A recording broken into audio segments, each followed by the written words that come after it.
Hi, good evening. I have the honor to introduce you to the project and to the two speakers that come after me, the designers that worked with us on this project. And I will do so by giving a short introduction in who we are as Leolux and why this is important for us, why we believe this is important for us to do this project. I'm third generation owner and director of the company, and Leolux is a family business founded in 1934, and we're very proud of that. We're proud of being a design furniture manufacturer for 85 years. But yeah, I used to be very skeptical about that. So why would you be proud about just being? I don't need that anything. It works by itself. And I was quite skeptical about that. Why would you claim your age? Why? What merit is there in simply being old, being 85 years old? But over the years, I come to appreciate the effort that's in there. The challenge is basically of constantly renewing yourself and trying to adapt to new generations and the new challenges in the world. And basically stay relevant for these new generations. My grandfather, he founded the brand and he created a relevant brand for his generation and his time. And then my father took over and he built an even bigger brand and made it relevant internationally for the generations for him. And now we're here, and we can thrive on the brand loyalty and the knowledge that we have for the next 10 years. We can still survive. But yeah, we can stay there. But there will be a point in the future where that generation that knows us will not be in the market anymore. And then the question will be, did we adapt fast enough to a new generation? Are we still relevant? Not for their parents, but for this new generation, for them. And as Leolux, we aim to inspire, present exciting collections for people in the world. But it's for the relatively near future. We have designers, they talk to us, they come with designs, they challenge us. But it's all thinking about what will happen tomorrow, to next year, what will happen in the next show. I mean, it's all been challenging, always been creative, so trying to push the limits of what we can do. And these guys are the window, basically, for us on the world, on the creative world that's out there. And what they bring to us is their vision on life, their vision on where the way is going and how furniture should look like. We wanted to do by participating in the What If Lab, we wanted to broaden that perspective. To look a bit further ahead, not at tomorrow, not at next year, not at the houses that we know, but looking for new furniture design. But we didn't want to aim at just a design. We didn't want to aim at just a product. We wanted to challenge ourselves what's going to happen. And it turned out to be quite a journey. Because, let's be real, no one can really predict the future. It's hard to predict how we will live in the next 10 years. And no one would possibly have been able to predict where we live now, had you asked them 10 years ago. And we see trends, and sure we use them, the plausible scenarios.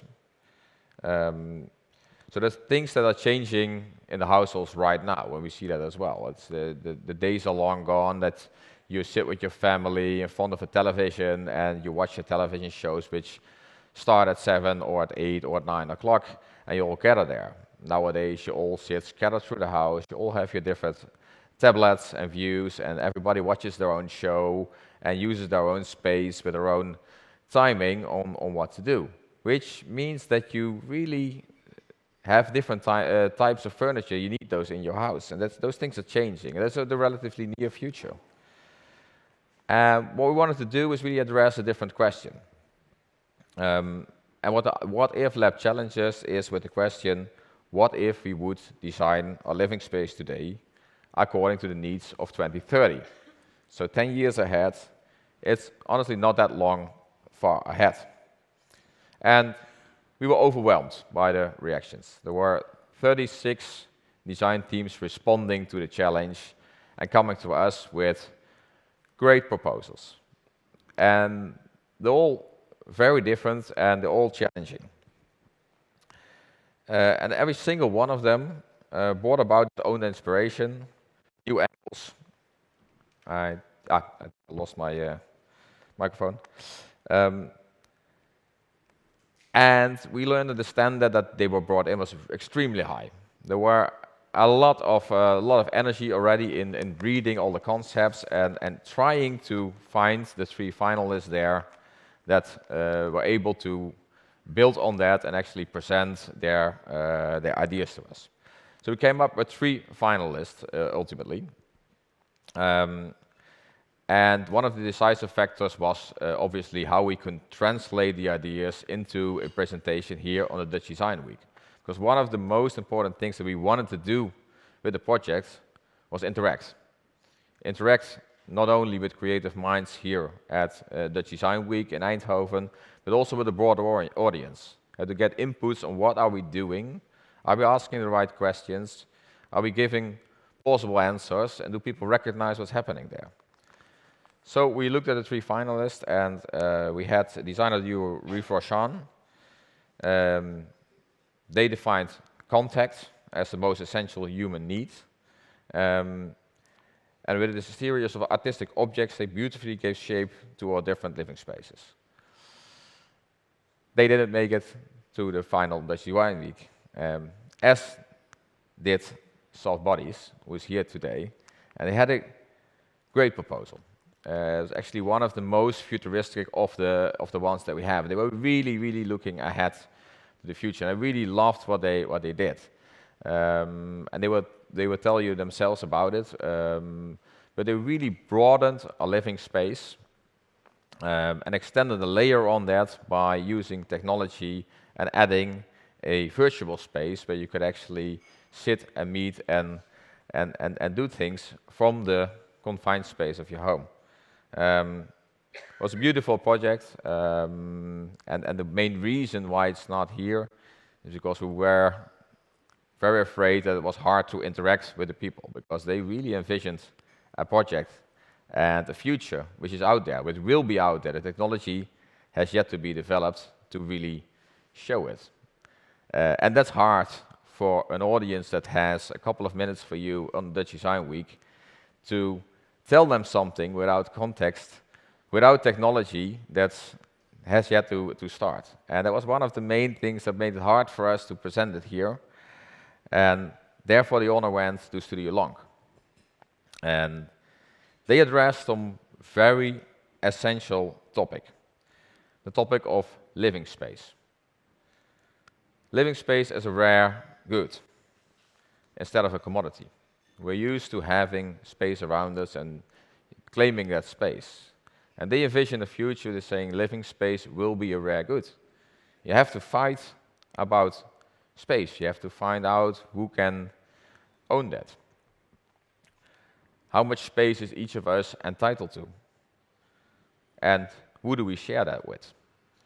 And the interesting thing is,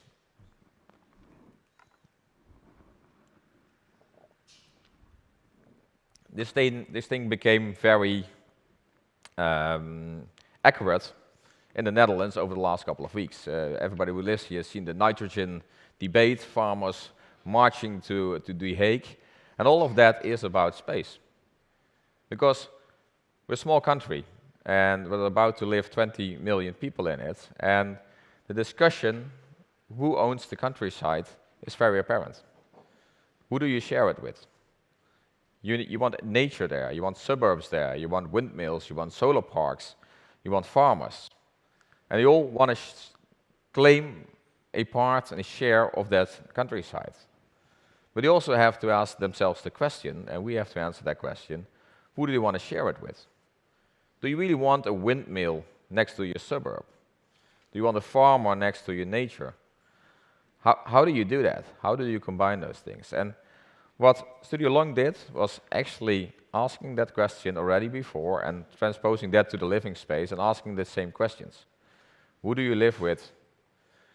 How much space are you entitled to? And who do you share it with?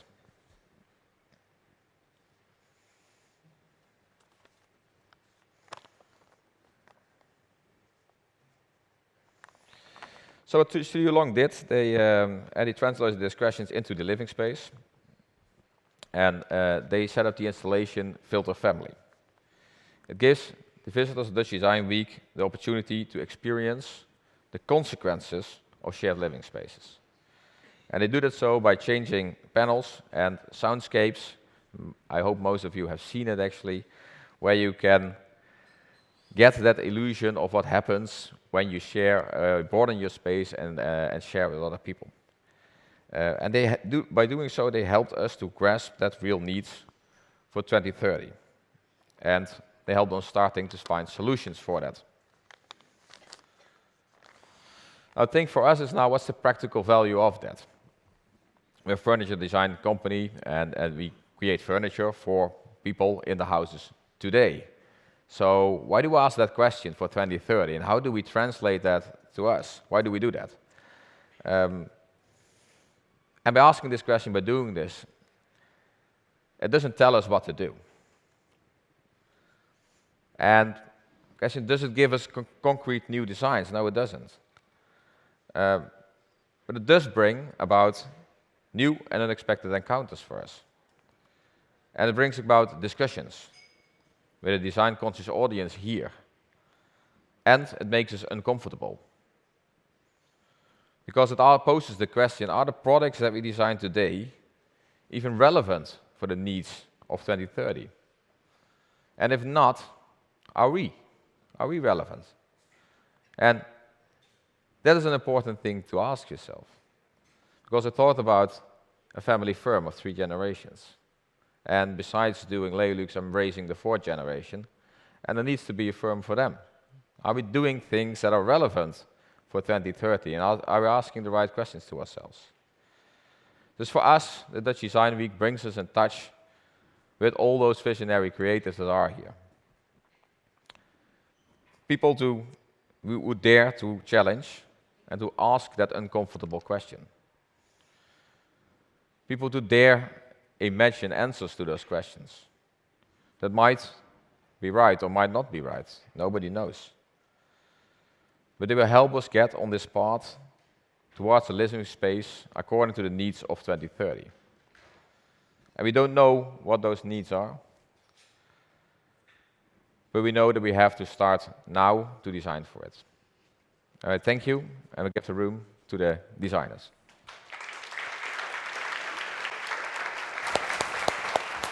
Thank you, Sebastiaan. Thank you. I would like to invite one of the finalists, Paula Strunden of Soft Bodies, to show her project. A warm applause for the finalist.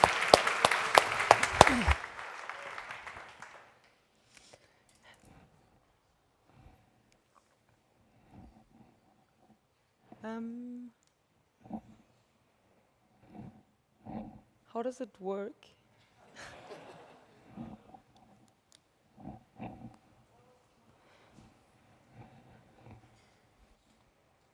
Okay, anyways, I'm Paula Strunden. I'm here from Soft Bodies, which is a very young, immersive design studio based between London and Amsterdam.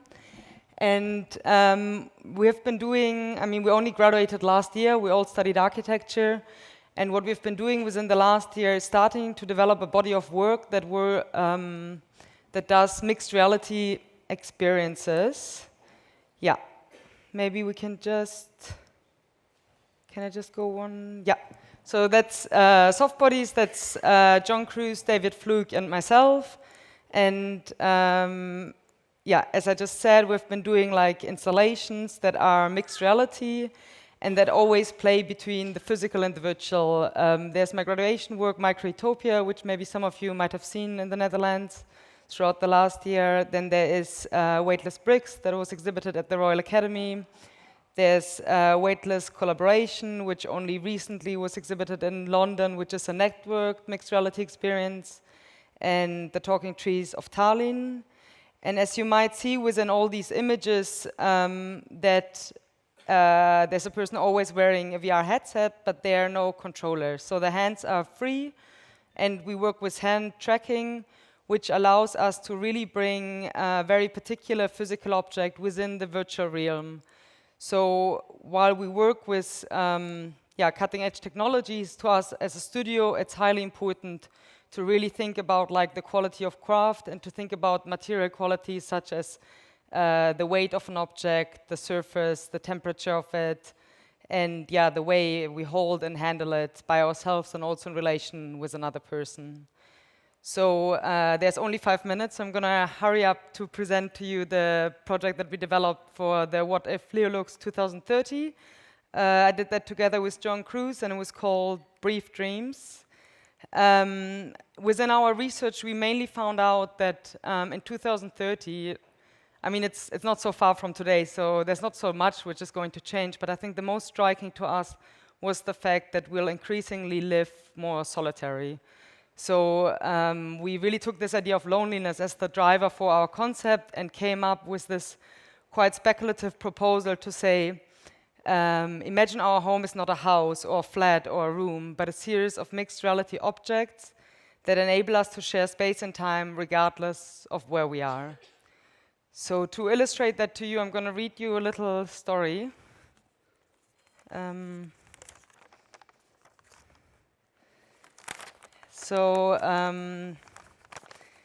It is Tuesday, 22nd October 2030. You're a 30-year-old data farmer coming home to your flat late in the evening. You think you'd have started a family by now, but work has kept you on the move. You miss when you had more space living in Venlo, but you've recently moved to Amsterdam and you're feeling the pressure of the crush of the city. But you feel your heart swell and mind relax as you step into your living room and settle into your brief dream furniture. With several virtual shared worlds at your disposal, which one do you enter? While you still have some energy, you think you'd like to play with your surroundings. You grasp the pen from the wall. You arrive into a virtual mirror of your flat, but with infinite space to expand your surroundings. You begin to trace a door with the pen. You prefer it being half-height so you can hide it and sneak through. But your brother, sharing your virtual world, has different ambitions for your space and thinks you should test what it would be like to have more light in your flat and can't stop drawing windows. You think it's time to do something a little more restful. You return to the physical world and sit on the chair. Slipping into your own virtual nighttime library, you see your best friend from school, who now lives thousands of miles away, exploring your collection of books. You begin to read to each other. You have infinite books at your disposal, but you still read the one you've read before hundreds of times. When you've finished reading, you feel your eyes get heavy. You step out and then stretch on the carpet. Your partner, away on an extended work trip, joins you on the virtual carpet as you sink into the floor and let the night sky envelop you, as your shared memories dance around your heads. So, how to design that? This is a few sketches and like first proposals of like how we could actually design these physical pieces, and then knowing that if we were to build it, it would to be done. Basically now at the Dutch Design Week, we simplified the design a lot and came up with these 3 quite straightforward geometrical shapes that each have a very different materiality and function, but are strong enough to have its own aesthetic quality. So we imagined these to be positioned within like a normal flat, as we don't think that in 2030 we're not actually going to live in rooms and like enter them through doors and like lie on beds and chill on couch.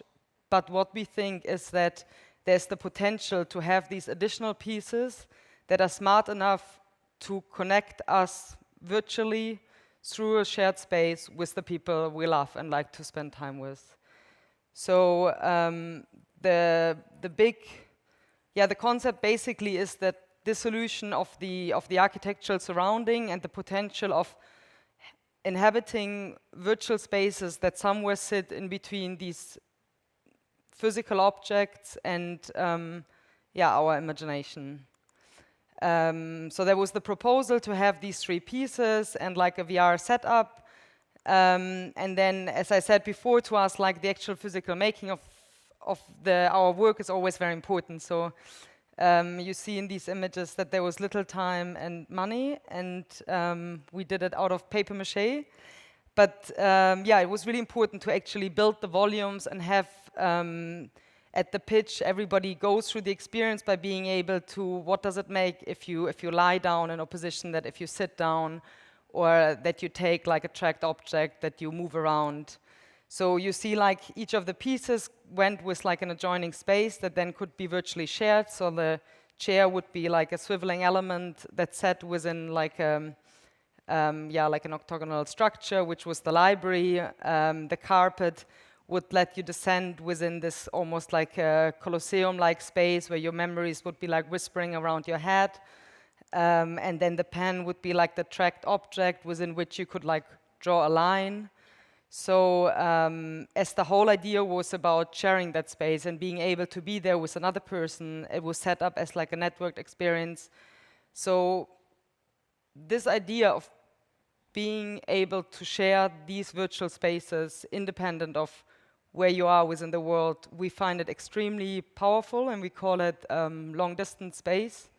And it's something we've been exploring through other projects, also supported by the Stimulierungsfonds within like the last year. This is where there's collaboration about the future of virtual workspaces, and I think it's something we've been starting to explore now through Leolux for the domestic space, and we'll continuously work on for like the future of like physical/virtual workspaces. And I think it's just something we are very excited about and happy to discuss further with whoever is interested.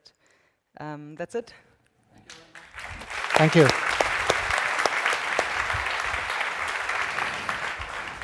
And last but certainly not least is Anna Dekker of Studio LONK presenting the winning project of the What If Lab Challenge. An applause, please. Hello, everyone. I'm clicking. Well, I'll just start introducing myself this way. I'm Anna Dekker. I'm one of the founders of Studio LONK. Studio LONK is a spatial design studio. I am not a designer, however. I'm a sociologist. Hopefully, by the end of this presentation, you'll understand why it makes a lot of sense, actually, to collaborate these disciplines together. And this year, here it is. This year, we're presenting the project Filter Family, indeed as part of the What If Lab process, and for Leolux to think about the future of living. So firstly, just to introduce Studio LONK a little bit further, we're specialized in telling spatial stories, and this topic of storytelling has come up earlier this evening. We believe that spaces can communicate a topic, that you can create installations that spark thoughts and spark feelings and spark reflection and debate on topics. And of course, this year we were asked to think about how we will live in the future, a question. And as we do, we don't provide any answers to that question, not with this installation either. However, we, again, pose questions about that future. So what kind of choices are ahead of us when we start to think about how we will live in 2030? And so the installation that we built, finally, similarly to Paula's way of work, it's research, then it's a narrative, and then it's a design. So the design communicates that narrative. We had a lot of research, of course, but 3 main topics came out of it, and I want to just discuss them shortly. Firstly, in 2030, urbanization will be even more increased than it is today. So today, more than 50% of people live in cities, and I think earlier it was 2/3 in 2060, I recall. So that's growing, and that means that density also will increase. So the amount of space will be more and more limited, and we're going to have to share that space. And the more space you take, the less is left for others. So we really have to negotiate space also in our living environment and share more living environments than we do today. Secondly, the topic that we found interesting was the synthetic generation, also the Generation Z. However, this report really zoomed in on the values of this generation. So it's the first generation that grew up in a world that is digital, but also grew up with the idea that reality is malleable. It's sort of post-material generation, and then it's a post-realistic generation. So their values and what they find important when they create their living spaces, when they get to actually, move out of their parents' home and enter the sort of housing market, will be so much different than we know today. So that was the second one. And then thirdly is the idea of liquid, of fluidity.